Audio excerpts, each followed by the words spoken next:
Volume 3. Chagulanyi Robert. When the going gets tough, the tough must get going. Especially when leaders become misleaders. Thank you. People power.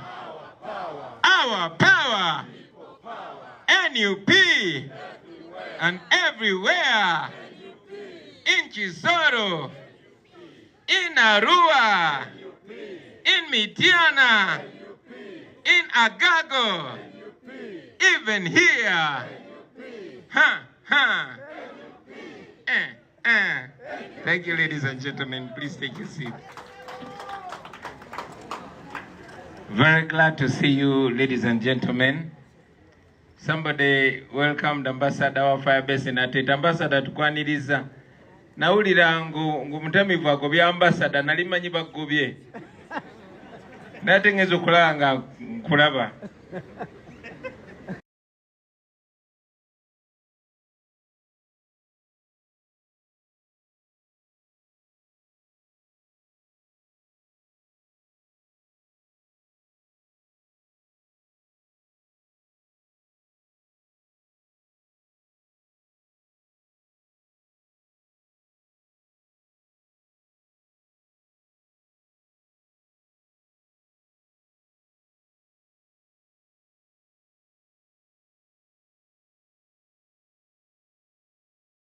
Our comrades, and welcome them back, Comrade Nobian Lee and Comrade Mwada Nkwenyinji from Umrah.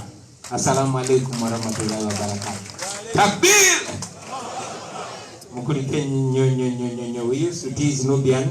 We used to call him Haj Ali because he used to be the devoted Muslim in our group in Firebase. So now the name has come to pass. The man is Ali and he's Haj. Momogende Kompona. Also, ladies and gentlemen, we're supposed to be here with Mama Jolly Mugisha, the Deputy President for Western Uganda. But as you all know, the Lord decided to take her to be with him. We continue to pray for her, we continue to remember her, but most importantly, we continue to hold so dear the values that she held so passionate. And I hope all of us can uphold her legacy. Continue resting in peace, Mama Jolly. I also want to send condolences and heartfelt messages of solidarity to our brothers in the Anglican Church that lost the former Archbishop Sekade. May his soul rest in eternal peace. Meanwhile, the lawlessness continues, the impunity continues, the injustice continues, the shamelessness continues. While we are here, a short while ago, our brother, commonly known as Tabs, received shocking news, which by extension was shocking news to all of us. His father was attacked and murdered in his house. Now all of you know Tabs. Tabs is a very, very radical activist. He speaks truth to power. He exposes the regime at every opportunity. He fights for freedom at every opportunity. Now following a very deep interview, an international interview that he did exposing the injustices and the atrocities meted on the people of Uganda by the Museveni regime, it is highly suspected that those that killed his father in cold blood wanted to get back to him, to get back at him. We know that one day all this will come to light, and those that did it will face justice. Now today, ladies and gentlemen, I want to talk about only two things, maybe three.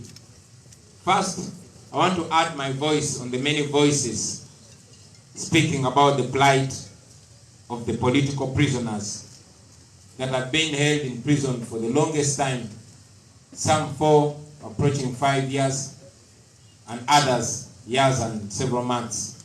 Now all of you know that these people were arrested and detained without any crime, We challenged the regime, we challenged the judicial system to expedite their prosecution.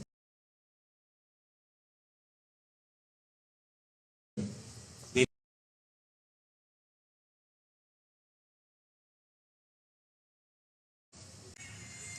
in prison and intimidating them. All of you know that because our leadership is so reduced, you've seen irresponsible people speaking in the name of the government and bragging about, pressuring and coercing these prisoners to accept the crimes they never committed. You also, Balaam, visiting prisons beyond visitation hours. Many times, I myself went to prisons, Chitalia and Ruzira, and they blocked me from seeing these prisoners. And yet, at hours, sometimes past midnight, sometimes on weekends, Balaam and other regime apologists were allowed access to these people. They constantly told us that they were being coerced, they were being intimidated, and others being promised lots of things if they lied on themselves, if they accepted the crimes they did not commit. Ultimately, many of them accepted. Not all of them. There are still 9, including Machete, Kalanzi, and others that are still standing firm. But ladies and gentlemen, I want to tell you that we understand. I personally understand, and I believe most Ugandans understand. We understand these comrades. We know that they are so pressed from all angles, denied access from we, their leaders, who would give them confidence and hope, and yet pressured and coerced, using the prison officials and using those that are occupying government positions. I have a strong message to those our colleagues still in prison, that we are still standing with you. We do not criticize you for weakening, because we know what you're going through. We even understand people like Zanya, who are coerced and intimidated, that unless they come out and put on NRM t-shirts and start praising General Museveni, they won't get their freedom. We know that the things that they're being forced to do or say are not the things they believe in. So I want to encourage all of you not to see them in a negative light. Don't criticize them. Don't abuse them. Don't insult them. Give them love. Give them hope, because they need it. They have fought a good fight, and they are still fighting. Keep your arms open for them. I want to thank our team that has been looking after their families, paying school fees for their children. I want to thank you very heartily for not stopping. And we shall not stop. These people are innocent. These were just supporters. The regime is doing this to intimidate anybody else. But they don't know that they continue to expose themselves. Nancy and many others who are still in prison, and they are still refusing to go by what Balaam and Museveni are saying. Because they understand, we took time to explain to them, it is so dangerous for anybody to coerce you to accept and be convicted, not of any other crime, but terrorism. That means you are a terrorist. That means you are accepting a curse on yourself. This regime is so heartless. You cannot subject somebody's son or daughter to such a curse. They didn't. Terrorism, supporting the opposition is not terrorism. If so, why didn't they arrest me? Because these people were supporting me on the National Unity Platform. Why don't you arrest me? Why don't you prosecute me for terrorism? That shows that you're just cowards. Anyway, we salute you, comrades. We are still with you, and we shall continue standing with you. Those that are still in prison, I would understand if you gave up. But again, I would hold you in so much honor if you didn't give up. Because at the end of the day, you can never defeat somebody that does not give up. Museveni has done everything. He's tried to weaken us. But the only thing that we have bigger than him is that we refuse to give up. So friends, wherever you are, refuse to give up. I also want to once again raise the plight of our missing people. Our people are still missing. The Chibalama family is still crying. The Kanata family is still crying. And 18 other families. Those people are still missing. Nobody has ever seen them. We want them. We continue to demand for them. Now this takes me to my next point, and that is the sanctions that were recently slapped on 4 police officers, namely Kagarura Bob, Muine Alex, President Amdan, and Womanya Eli. These criminals in police uniform took part in the gross torture of Honorable Zake. And we told them we are going to come for you, whether when or when we are going to come for you. And here we are. But these are not the only culprits. Culprits are many. The main culprit is General Museveni, his son, and those hangers-on. And we are going to go for them. It might take long, but it will happen. And when it happens, it will happen firmly. This is to remind all those that are in positions of power, especially the police and the military. Justice will come for you personally and your family, because these people are sanctioned with their families, not just them. So the long arm of justice will one day come for you. You do these things, but we won't forget. Justice will come for you, and be sure you will pay. You will pay for all the things that you're doing to the people of Uganda. Very finally, I want to remind the nation that as we promised, we are going to come to you in our next phase of the nationwide tour. We are still working out a few modalities, and we shall soon announce our schedule. So, be ready for us, comrade leaders. We are coming for you. We are coming to West Nile. We are coming to Masaka. Abe Masaka Tujja. We are coming to Kisoro. Atabe Kisoro. Tana, tell the people of Kisoro, we are coming, and we are coming, all of us, with all of it. In the West, we are coming. Kasese, Kamama, we are coming. And even those in Kampala, we are coming. Abe Wakiso. Naja, Tujja. Naja Mugambe Tujja. So, muzikirize binumbize mu Luganda very briefly, and maybe tujja kufuna ebibuuzo okuva gye muli basebo ne bannyabo.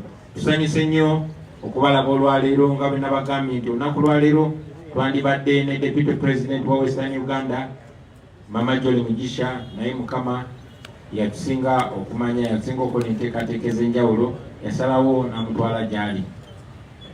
Twongera omwenyumirizamu, twongera omumisinga, n'okusingira ddala twongera okutambulira mu kkubo lye yatulaga, okumuweesa ekitiibwa kuba ekyo kye tusobola okukola okuuma memore ye. Namaze n'okulisaayo muganda waffe Nubianli ne muganda waffe Honorable Muwada, ennaku ezo twabalaba nga banekanekanye mu byeru nga bagenze okukaba mu kuliko eyo basebo. N'abagambye mu Luzungu lwakuba edi mutwanko byakamananga mambize ne mu Luganda. Zino byandi oyo mu biseera byaffe bya firebase twamutiizinganga kubanga yali omusiraamu ennyo mu ttiimu yaffe nga buli kaseera asaala emirundi mingi olunaku. Ne tumukazaako erinnya erya Haji Ali.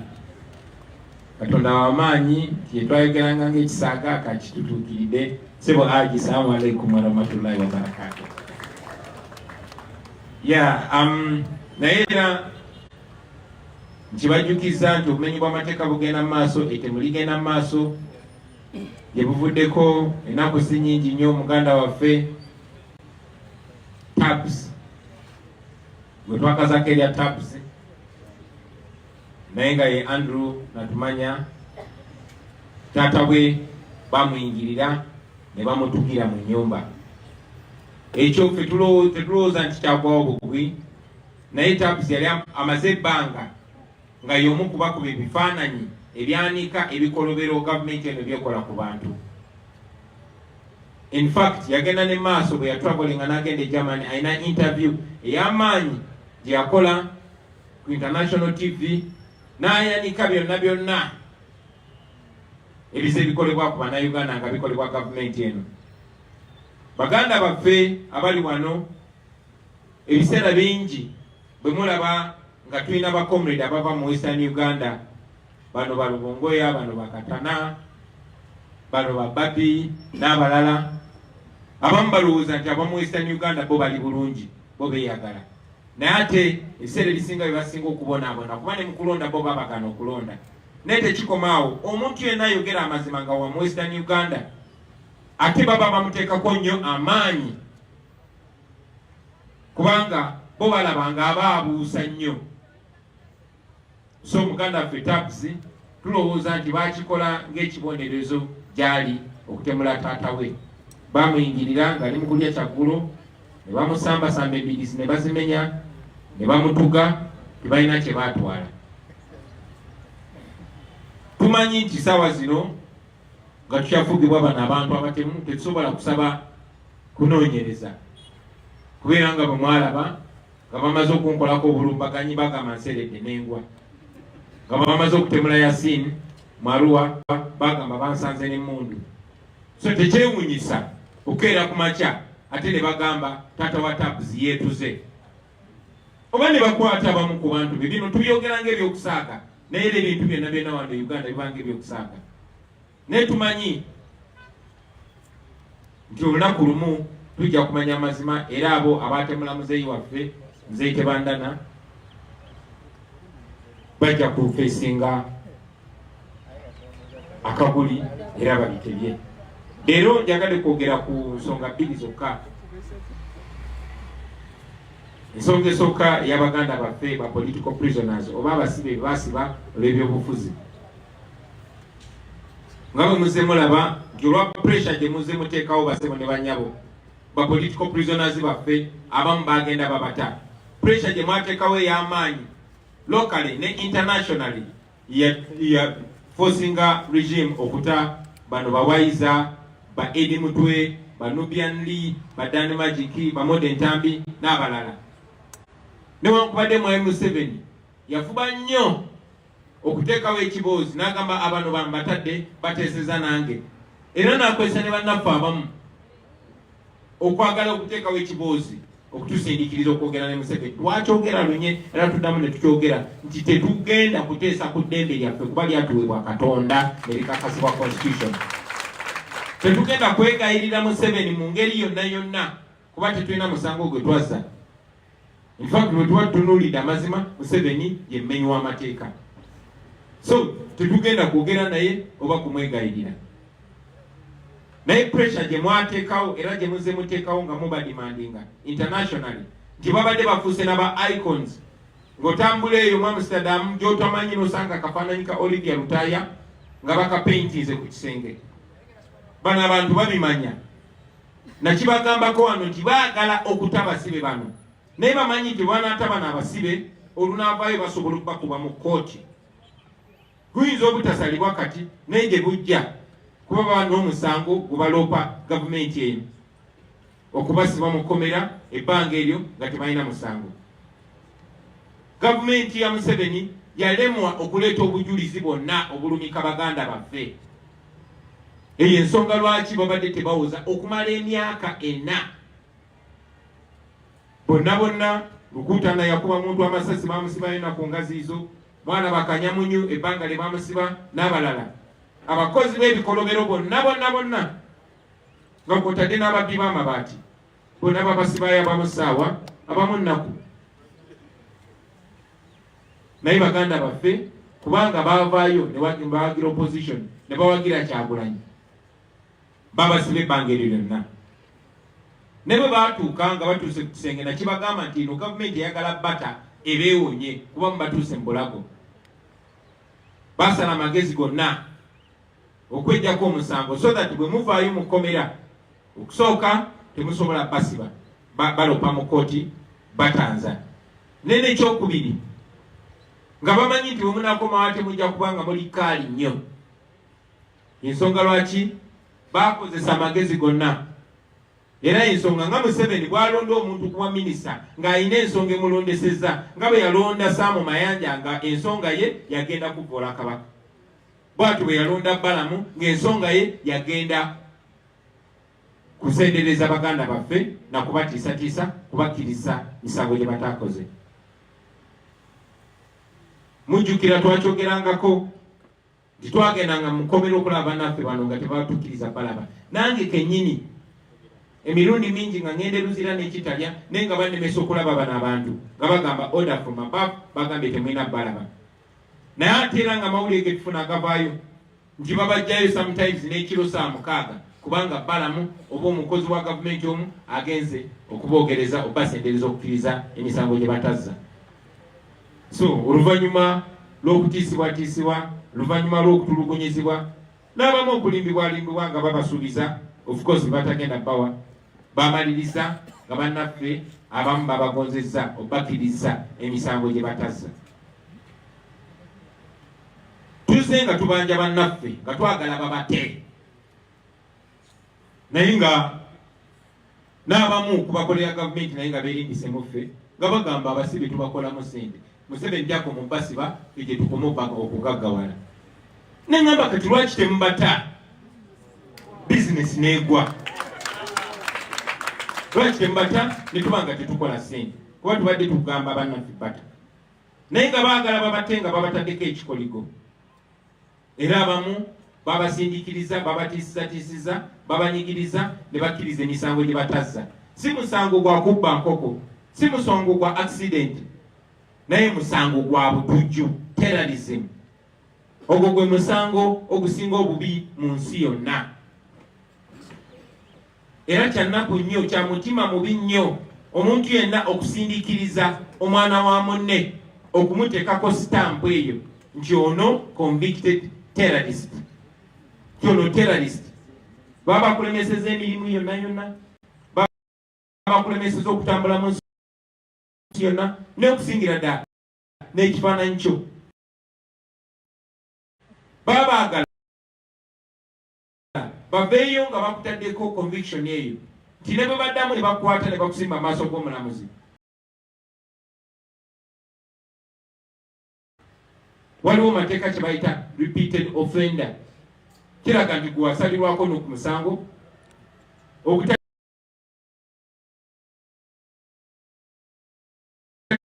gwonna naye gw'obutujju so kyannaku nnyo ti abaana b'abantu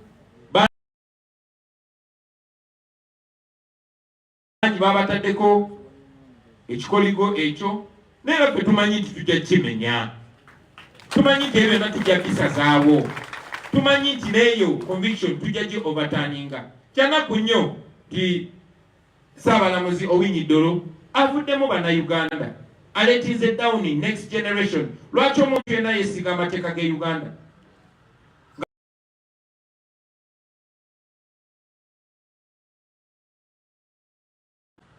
nga basobola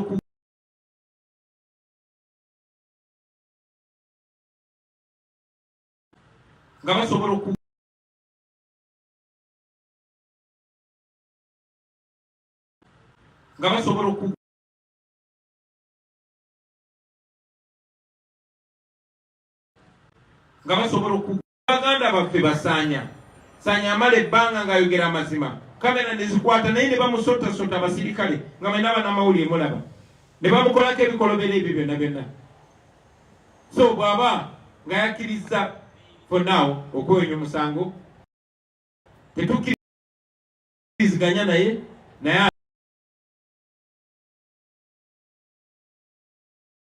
ate omusango tetumukondeminga era njagala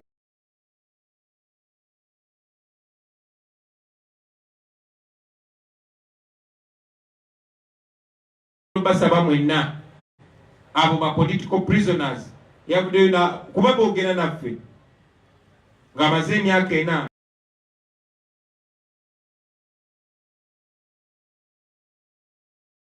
talaba kuba ayagala just kubeerako bwebweru agivize up everything n'eddembe lye n'okumuteekako ttaaga eya terrorist. So mubasaasire bwe bajja gye muli mbanirize n'omukwano mubani diaspora ababadde balabirira family zabo ba political prisoners n'abantu ababuzibwawo abasasulira abaana babwe school fees ababasasulira rent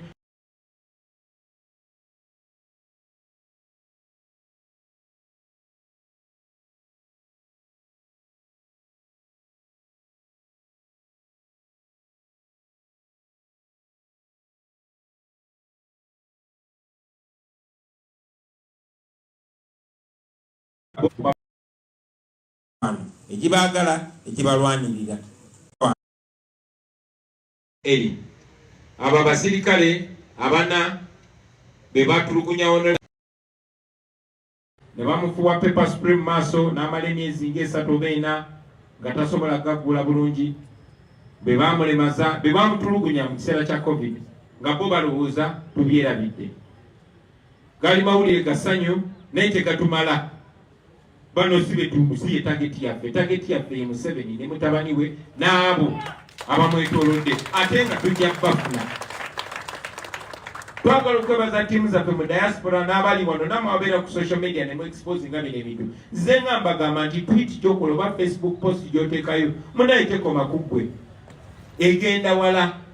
So bano abantu babataddeko natti n'ebyobugagga byabwe byonna ne biwambibwa. Omanyi abo ebyobugagga bwabwe biri bweru kuba bamanyi time yonna tubatwala emisinde naye ate naye gye bapulaninga okuddukira kati gye tusoose naye ne tuggalawo n'ebyobugagga ebiwambibwa amayumba gabwe ne bizinesi zabwe ne ziwambibwa ate tekikoma ku bo wabala kigenda ku bakyala baabwe kigenda ne ku baana baabwe abaana baabwe abasomera eyo n'abakolera eyo bonna bonna bali ku nnyonyi eddako enkeera okomawo e Uganda.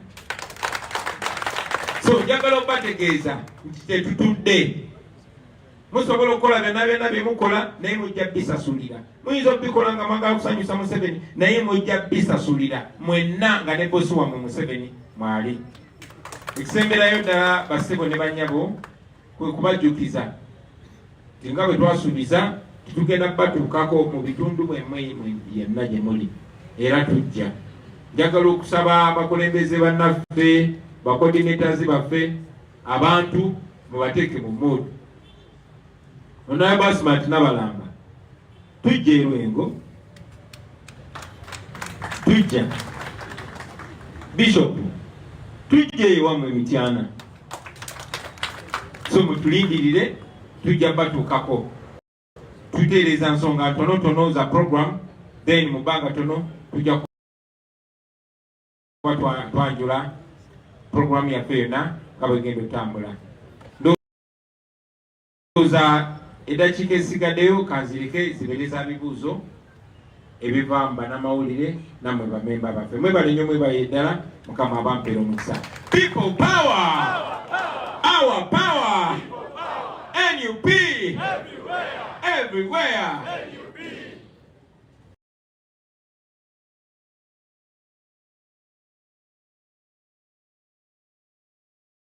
Soga. Abavubuka tujja kubayitira Kakindu Stadium ate awo waliwo ebyendawulo empewo liri awo Kamaala. Busoga ajja kuwera mu kisaawe ekyo TD. Tunakola tutya? Ni President ali kuyita? Yena President ali? Akerowooza. Ne bawulira nti nimwo munatukobera. Thank you very much, Mr. President. Especially this big delegation I've been seeing is from Luweero. All of you stand up for recognition from Luweero. People power, our power. Thank you very much. You can have your seats. I want to thank you for being attentive, and I would now want to give the media the opportunity to ask a few questions. So to the media, what would be your questions? Yes, my brother from NTV.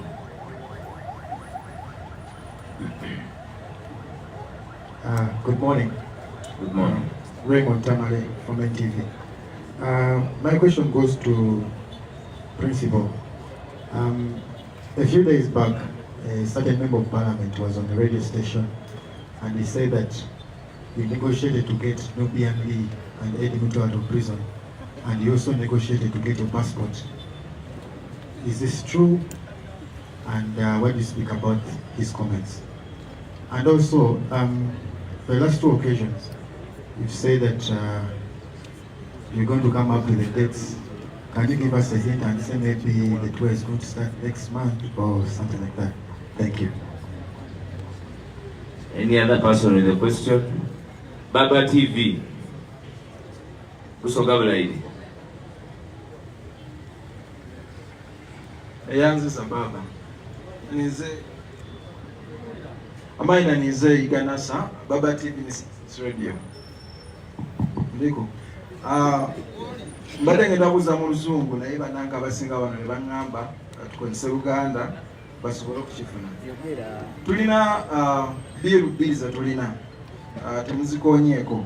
Tulina biiru eya Honorable Lumu eya ekwatagana ku kulonda David of the Opposition Business nga abadde agitembe mabega. Tulaba ebibiina ebisinga ebya opposition nga timu yennyini gye twayisukira nti yebadde ekitembe